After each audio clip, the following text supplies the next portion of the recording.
बाबा साहब डॉक्टर भीमराव अंबेडकर की मूर्ति में इशारा करती उंगली का क्या अर्थ है?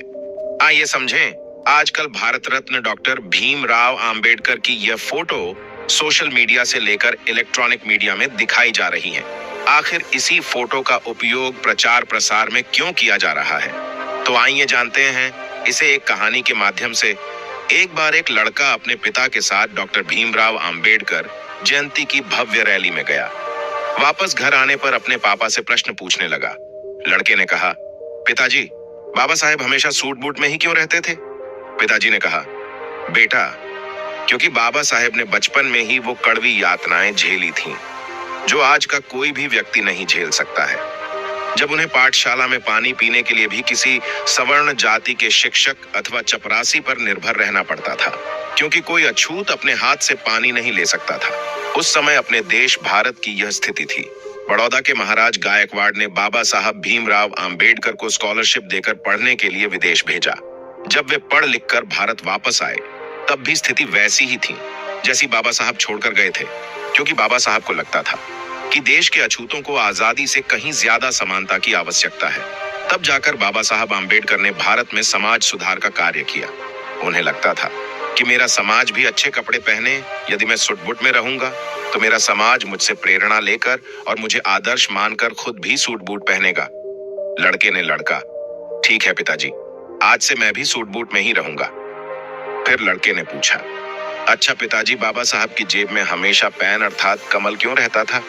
इस पर लड़के के पिताजी ने कहा, बहुत अच्छा प्रश्न पूछा बेटा। कलम होने का मतलब है शिक्षित होना ही सबसे जरूरी काम है। अरे वो सिर्फ कलम नहीं है, बल्कि पीड़ितों, शोषित लोगों को गुलामी से मुक्त करने की वह आधुनिक तलवार है। उसी कलम से बाबा साहेब ने आगे चलकर भारतीय संविधान लिखा।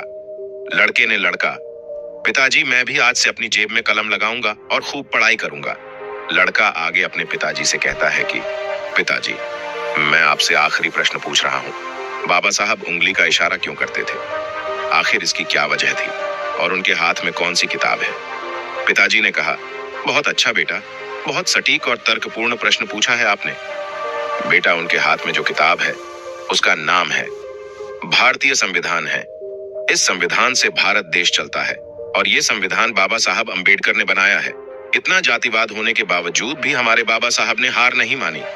वो लड़ते रहे और अंत में ऐसा संविधान बना दिया। न कभी ऐसा बना और ना ही कभी ऐसा बनेगा। विश्व का सबसे बड़ा लिखित संविधान अपने देश भारत का है। और बेटा, मैं गर्व से कह सकता हूं कि मैं इस भारत देश का निवासी हूं। इसी संविधान से सभी को समता, स्वतंत्रता, न्याय और बंधुत्वता को बल मिलता है। और हां बेटा, उंगली के इशारे का मतलब है तुम ही इस देश के शासक हो। जाओ, पहले इस संविधान में दिए अपने कर्तव्यों और अधिकारों को जानो और फिर अपने में से योग्य व्यक्ति को संसद भेजो जो आपके हक और अधिकारों को उठा सके। अगर इस संविधान को सही मायने में अमल में लाना है तो योग्य लोग संसद में आने चाहिए। वह उंगली से यह संबोधन करते हैं कि अपने भले के लिए स्कूल, कॉलेज और संसद में जाओ।